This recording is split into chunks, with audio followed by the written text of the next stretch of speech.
The laughter echoed, warm and familiar, but it felt foreign to me now.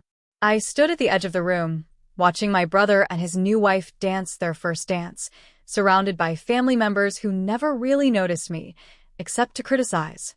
The whispers began before the evening had fully begun.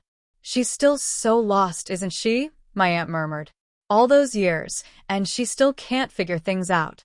At that moment, I felt the weight of their words, words that had followed me for years. Useless. Disappointment. The failure of the family. It was their favorite term of endearment for me, a label I couldn't escape.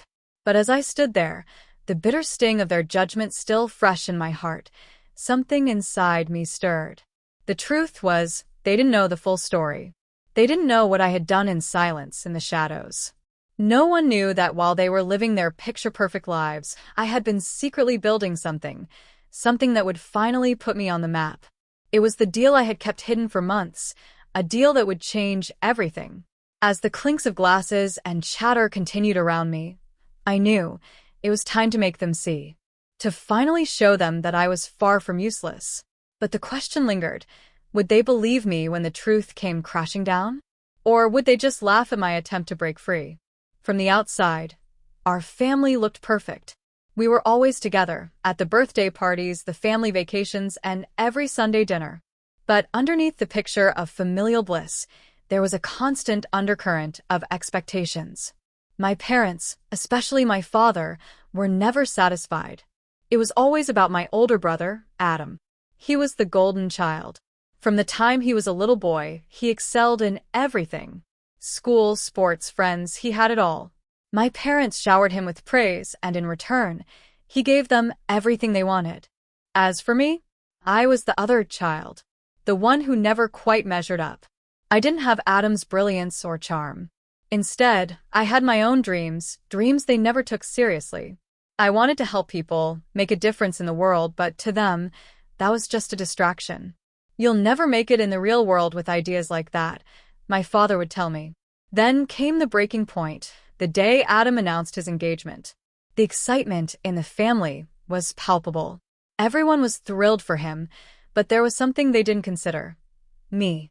My brother had become the centerpiece of every family event, every conversation, and now, even this wedding. It wasn't just his wedding, it was the family celebration, and I was barely an afterthought. The worst part wasn't just the exclusion. It was the way they looked at me. It was as if they had already written me off as a failure.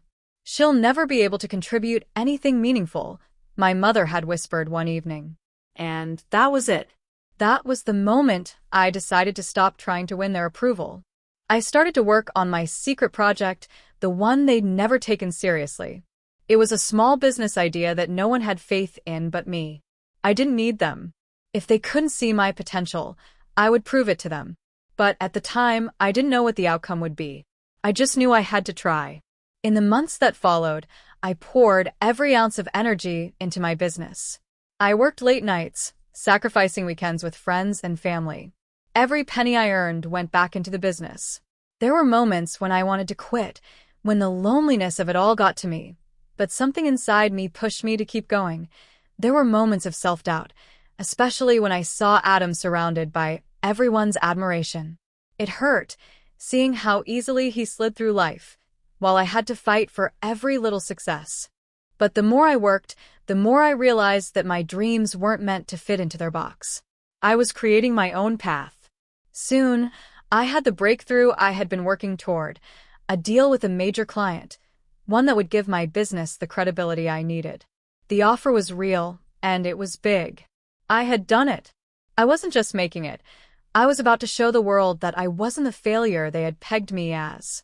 But even as I prepared for the moment when I could reveal this success, I struggled with the weight of my family's rejection. Could I forgive them for how they had treated me? Could I let go of the years of hurt and disappointment? The answer came to me one evening when I sat in my small office, the papers for the deal in front of me. No, I couldn't forgive them. Not yet. But this moment, this deal, was my way of reclaiming my worth. It wasn't about proving them wrong. It was about proving to myself that I could stand on my own. The day of my brother's wedding arrived, and the room was filled with the usual laughter, chatter, and clinking of glasses.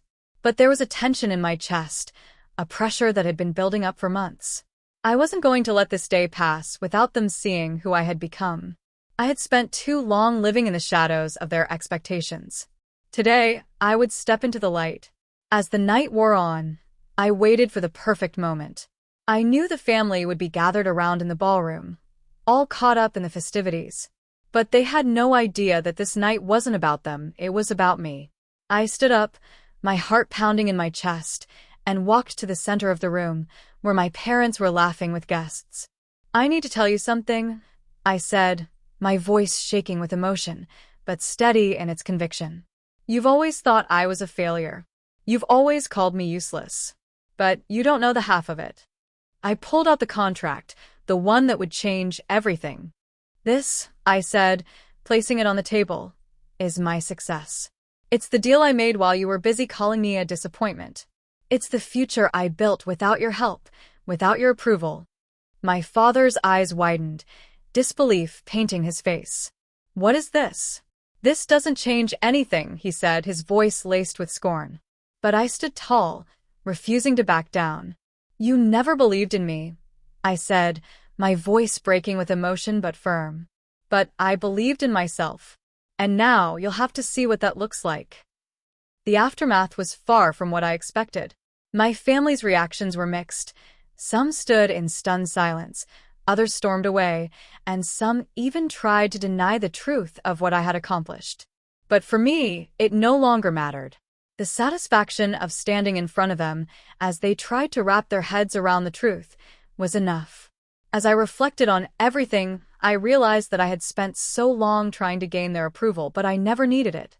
The rejection, the disappointment, it all shaped me into someone stronger, someone more resilient. I had fought for my worth, and I had earned it. I no longer cared if they accepted me. What mattered was that I had learned to accept myself. And in that acceptance, I found freedom. The final thought that echoed in my mind as I left the wedding was simple. Sometimes, you have to stop waiting for them to believe in you.